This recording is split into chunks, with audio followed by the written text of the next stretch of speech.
Hello everyone, this is Calvin Castine, and I'm talking to you today from beautiful downtown Rouses Point, and we're in the village office, and we're talking with Mr. Art Bowker, who is the village administrator. That's the correct title, Art? Yes, that's right. Last time we were in your office, Bob Venn was asking you questions about the Route 9B rebuild. Yes, So it's been yes, a couple of years since we've been here, that's right. and the rebuild looked like it went along good. And Went very well. now Champlain is just wrapping up the end of their Route 9 rebuild, finally. It seemed to have taken a little bit longer in Champlain. I don't know if it just seems that way, but it certainly does. They didn't have the weather that we had. Yeah, yeah. We were very fortunate. It was a dry summer.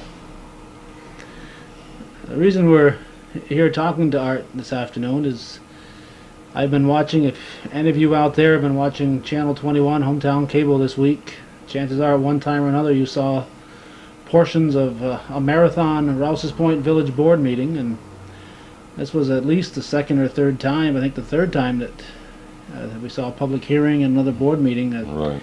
where this same subject was covered, and that subject, the primary subject of this past board meeting was Electric rates, electric rates. proposed change. And after watching 4 hours of that board meeting, I came away probably more confused than I was when I started watching it, and I said, well, if I'm that way, then I'm sure a lot of other people are that way. Would you understand where people might come away from watching all those board meetings and Yeah, be a little confused, Art? I'm sure, and particularly where the proposals keep changing, it's difficult to keep up with it. So. Okay, I think the first thing we have to probably do is identify what is happening. It looks to me like the power authority is where this is where you get your electricity from. What is the power authority? They're a main player in this. Let's identify the players. Rouses Point Village Board. There's the Rouses Point Village Board. They're also responsible for overseeing the electric distribution system in the village. This village is one of 48 other municipalities who have their own power distribution system. Like Plattsburgh, for example. Plattsburgh, Tupper Lake, Lake Placid, Messina. That's about it for the North Country. Okay. We are regulated by the New York Power Authority, which was created back by Franklin Roosevelt. And it was created by Congress. And one of the primary objectives was for the Power Authority to provide the lowest cost electric power possible to the municipalities that have their own distribution system, and also provide power to industry and other locations. So we are regulated by the Power Authority, but they're also the vendor. We buy our purchase power from them. We are what is called a full requirement customer. That is, we buy hydro allocation from them that's supplied by the operation in St. Lawrence. This is hydropower. Hydropower, and then if we need more than the hydropower, which we usually do in the wintertime, then we're furnished with what is called incremental power, which is provided through nuclear power plants. And the nuclear power plants are operated by the New York Power Authority. So is that the two sources, hydro and nuclear? Hydro and nuclear are the two sources. Okay. Now the hydro is the reason your rates are so inexpensive? Yes. Because hydropower is cheap, and right. This is why Plattsburgh rates are inexpensive and Rouses Points are inexpensive. Right. Now I thought you just went through this within the last year, where you looked at NYSEG as being a supplier, and then you opted to stay with... We opted to stay with the Power Authority because when we were talking with NYSEG, Messina had already changed over. They're buying their incremental power from NYSEG, and they are now what is called a partial requirement system. They get the hydro from Power Authority and their incremental from NYSEG. We were talking to NYSEG about doing the same thing. Shortly after we started talking with NYSEG, several other systems, municipal systems, started talking to NYSEG and to Niagara Mohawk. Because of this, the Power Authority decided they had to be competitive. And so they came back with a proposal which, historically, whatever our peak demand has been in the summer, in the winter, in excess of hydro allocation, we had to pay for that incremental difference 12 months a year. What the Power Authority did was to change the plan and say, all right, now you only pay for it in the months you use it. So that drastically reduced the cost of power from the Power Authority. Okay, so let me make sure I'm following you.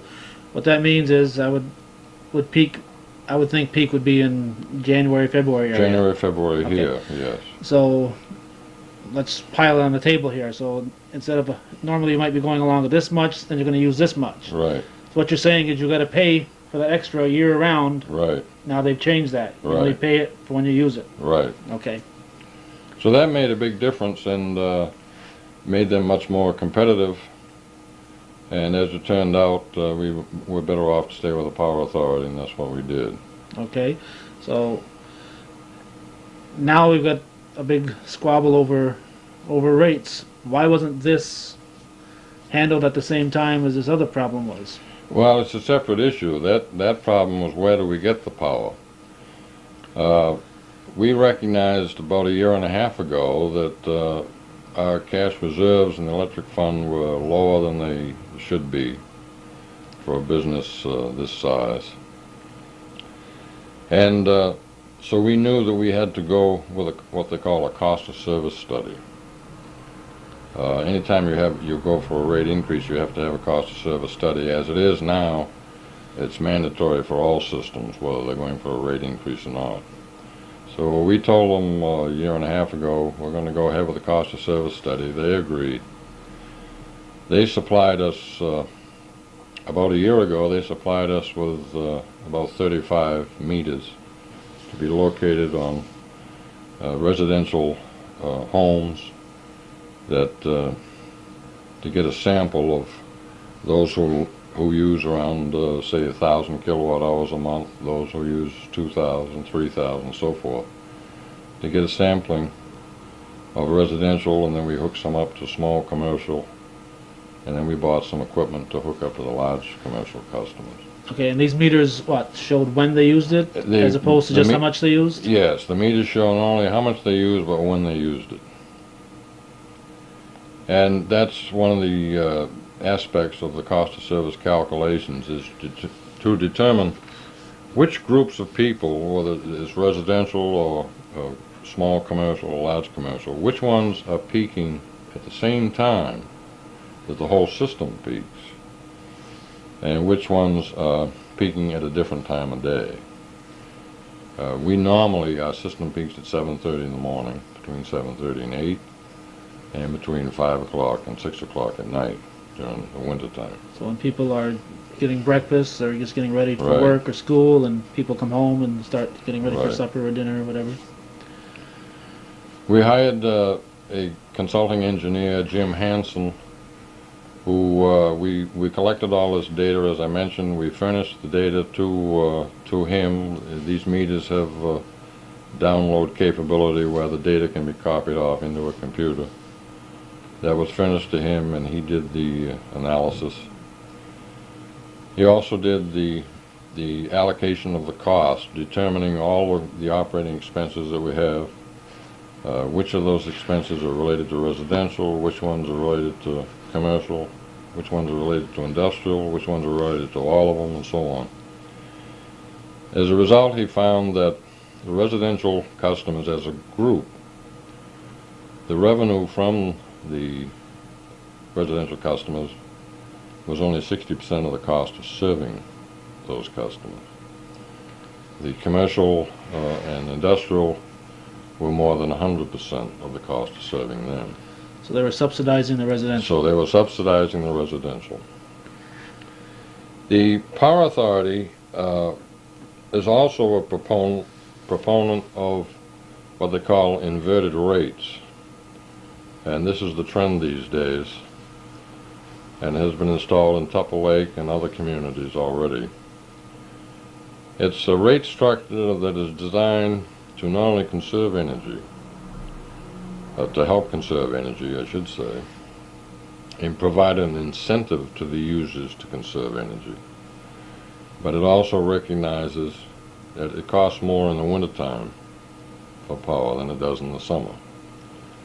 So they proposed a rate structure for residential that you'd pay one rate for 7 months of the year. They define summer as 7 months, but they live in New York City, so they don't really know what winter is. And the 5-month winter, which is November through March. We proposed a 6 months winter, 6 months summer. We proposed a 1,500 kilowatt hour break. That is, you pay one rate up to 1,500 kilowatt hours, and then you pay a higher rate for the next 4,500 kilowatt hours. This is a year, a month? This is a month. Okay. And in the wintertime. In the summertime, everyone would pay the same rate. All residential would pay the low rate. But in the wintertime, if you went over 1,500, you'd pay higher. You pay higher. Okay, this is what you've been referring to as 2 increments? Yeah, well, we originally proposed three increments. Now, is that out of the picture now? That's out of the picture. The Power Authority came back and says, no, it's not cost justified. We just have 2 tiers. So if that's out of the picture, we're not even going to talk about it then, right? Right. Okay. If you've heard 3-tier before, forget it. We're only going to talk 2 tiers from now. Now it's only 2-tier. And that is, whatever you use up to 1,000 kilowatt hours a month in the wintertime, you pay the rate proposed by the Power Authority is .0201, or 2 cents to keep it simple. Okay. If you use anything you use over 1,000 kilowatt hours a month in the wintertime, you pay 3 cents, or a penny more. The current rate, as I recall, for residential customers, what they're paying right now is 2.184 cents. For everything? For everything, year-round. We didn't agree with the rates that were proposed by the Power Authority. Okay, this is where I'm confused. The Power Authority is telling you what your rates are going to be? Is this how it works? Yeah, they Is this much like if NYSEG wants to increase their rates, they go to the Public Service Commission, and the Public Service Commission comes back and says, we will allow you to we see justification to raise them X number of, right, and that's it. Yeah. It's the same type of thing? The same type of thing. Okay. So what you're doing, you're kind of in a role like NYSEG would be, saying, here's what we think our rates should be. Right. And they're coming back and saying, here's what we think they should be. That's right. The only difference between the Public Service Commission regulates NYSEG. Right. New York Power Authority regulates us. And also sells to you. And also sells. That's the difference. The PSC doesn't sell. Right. They just regulate. So we didn't agree with the residential rates that they had proposed at first, but at the second public hearing we said, fine, we'll agree with you on residential rates. 2 cents for the first 1,000 kilowatt hours, 3 cents if you use over 1,000 kilowatt hours for each hour over. Now, is this going to affect what you pay them? No, the rates that we pay them, they've gone up on the hydro rates. They started 3 years ago. Okay, so this is not a customer supplier argument then, right? No. This is not an argument because they're your supplier. No. At this stage, they're not wearing that hat as supplier. They're wearing a hat as regulator. Regulator. Okay. And they want to regulate the retail rates which we charge. Okay. We have not, we've come very close in the rates proposed for winter and summer for the small commercial. There's really no argument there.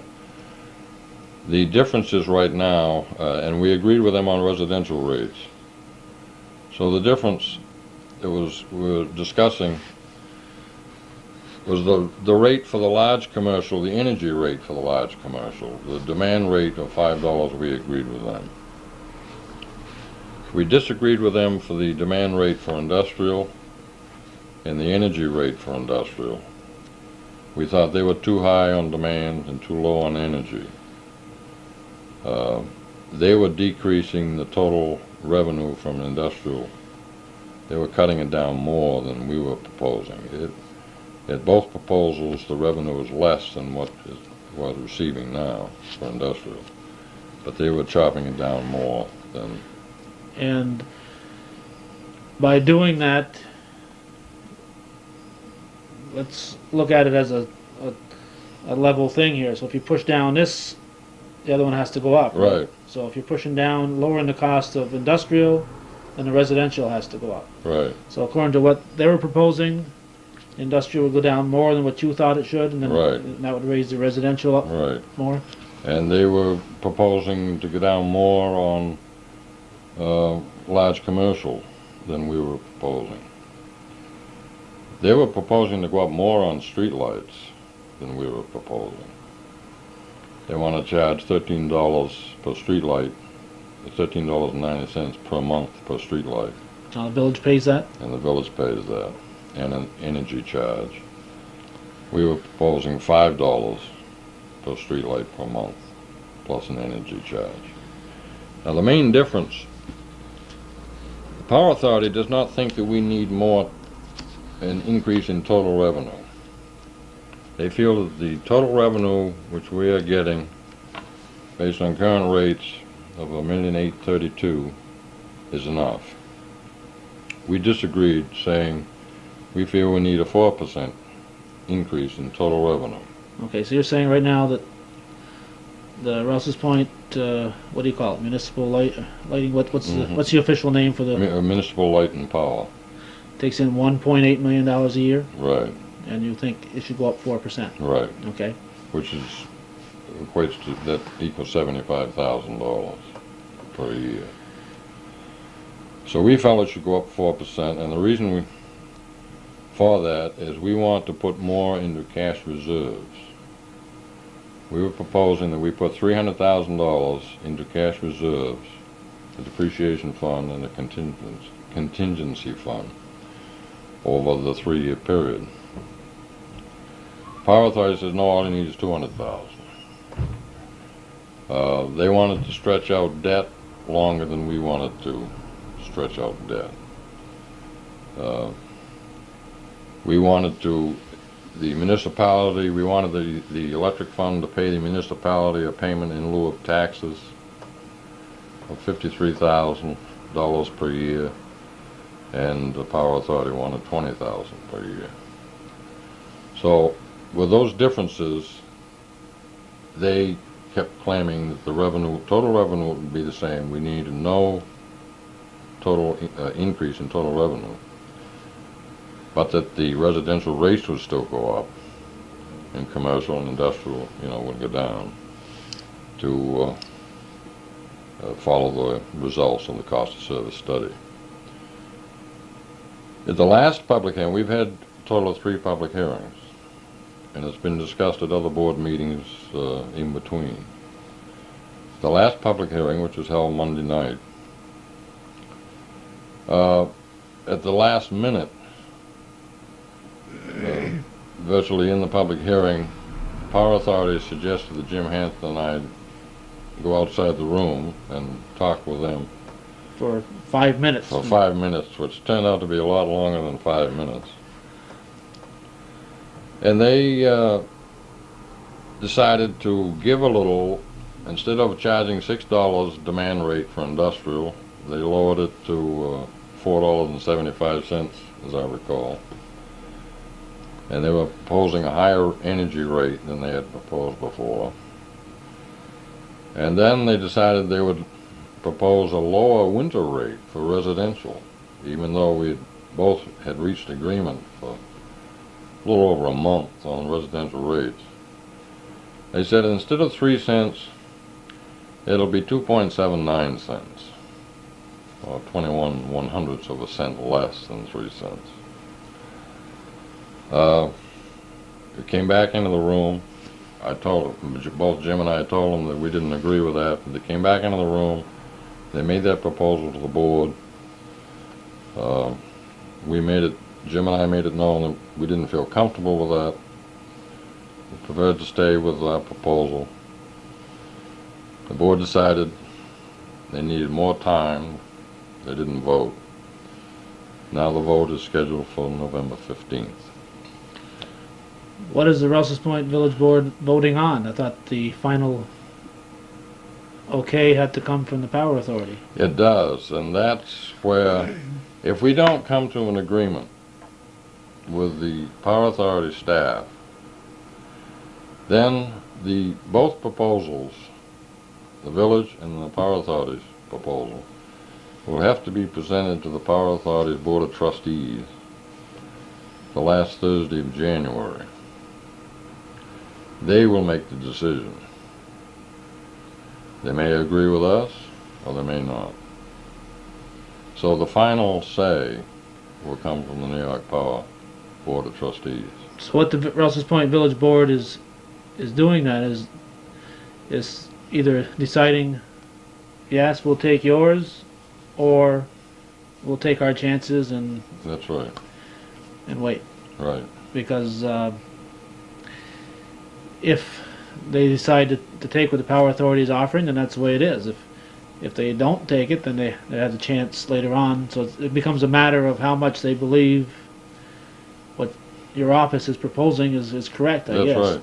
That's right. I don't see a red light. Is it supposed to be on? Oh, I didn't. Oh. Tap it again. That might move just a little bit. Set up.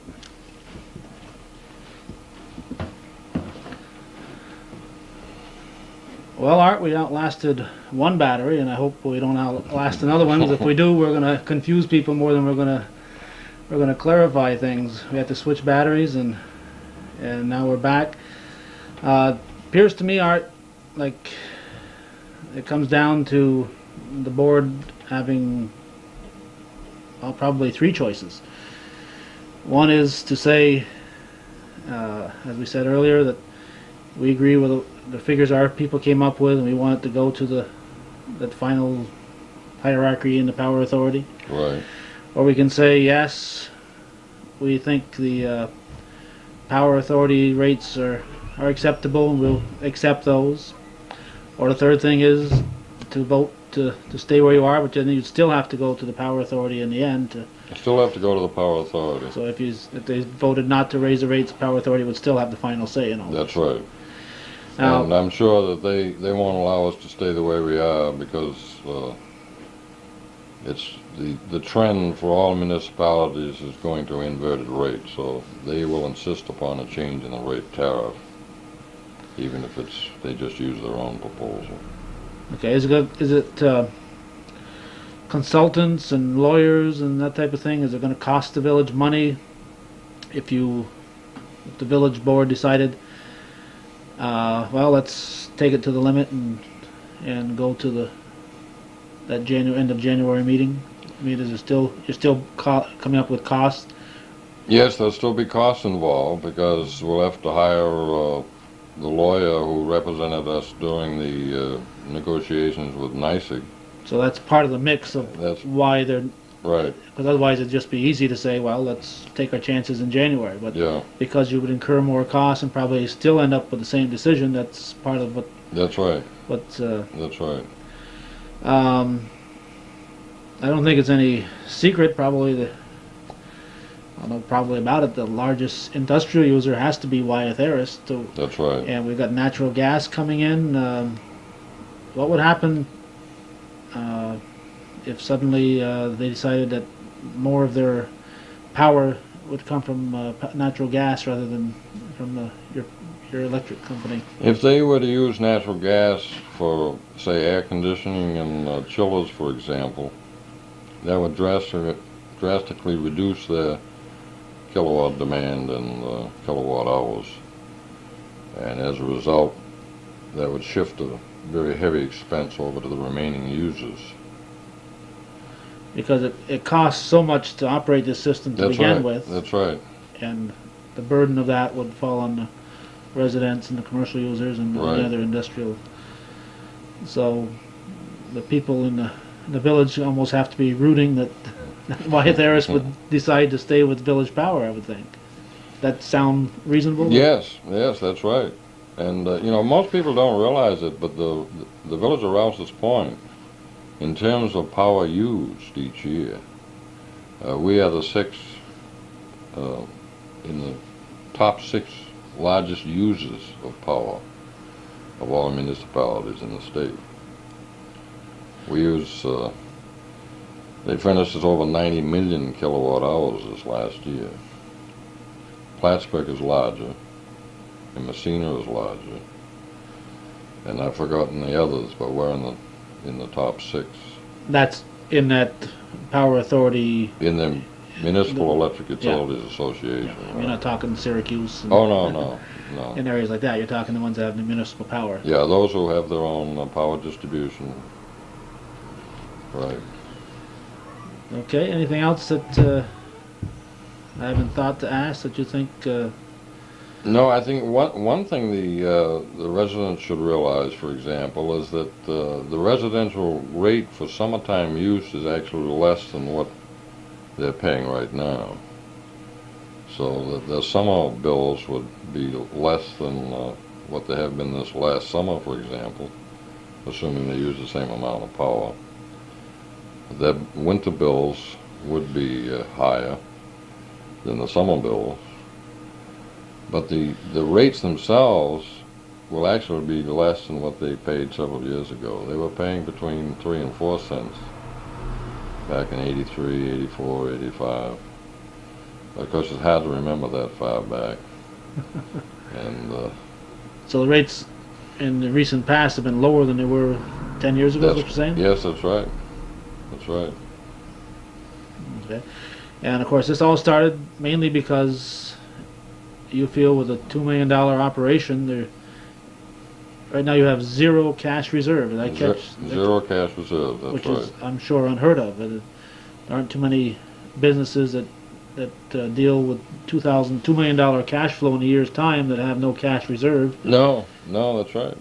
And the two proposals, yours and the Power Authorities, would both give you a cash reserve. Is that Yes, right? Power Authority, they will give us 200,000 over a 3-year period, What happens after you achieve the cash and the we're cash flow asking for amount? 300,000. After you achieve the cash flow, if you haven't spent it, I mean the cash reserve is there as a contingency, as an emergency for emergency use. A transformer blows up or something, you've got money there. So that you've achieved your 200,000. Let's say it ends up being 200,000. I know you wanted 300,000. So you achieved that.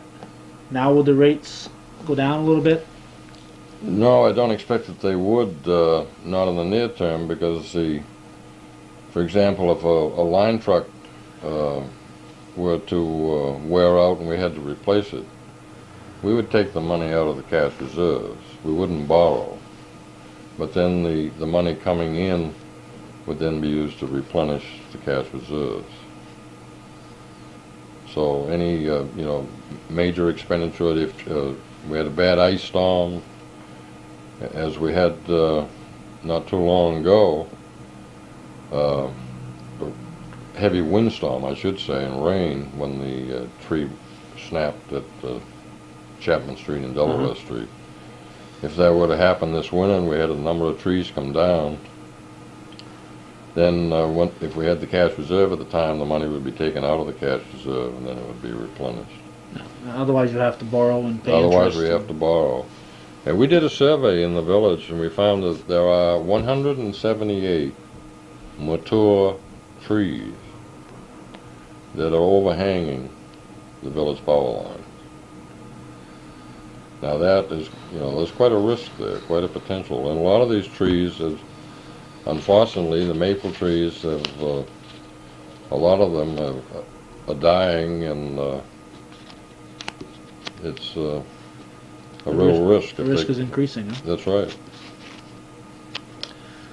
Okay. Anything else that you think We don't want to cover too much and No, confuse yeah. myself and other people anymore. But I think we've No, I I think think that, we've covered it. yes, I think I that know covers more the about subject. what's happening. Mm. It's kind of what I was thought was happening, but listening to everything that was happening in there, I wasn't coming away with that final impression. Because I really listening to everything, and I thought they were trying to increase what they were selling it to you, and I thought that was the big argument was about, was what the rates they No, were going to charge you. But obviously they're going to decide what they're going to charge you based on negotiations in a separate. yeah, that's a separate issue, and Yeah. they're autonomous in that respect. They increased on their own the hydro rates each year for a 5-year period. There happens to be a lawsuit over that at the present time, but And I imagine when you deal with them, the power authority, or not, you're dealing with different people because you're not going to have the same person at the power authority regulating you and selling you the power too, right? unfortunately, it's the same people. It's the same people. Okay, wrong again. I forgot we're dealing with New York State here. Right? My mistake. So anything else, Art? No, I think that does it. I appreciate the opportunity to discuss it on Channel 21 with you, so that maybe people will understand it better. I hope so. I hope we didn't go through all this and confuse people more. If there are people who have any concerns, could they give you a call? Sure, sure. Okay, we're not going to tell you the phone number though. But give them a call. Thanks for chatting with us, Art. Yeah, thank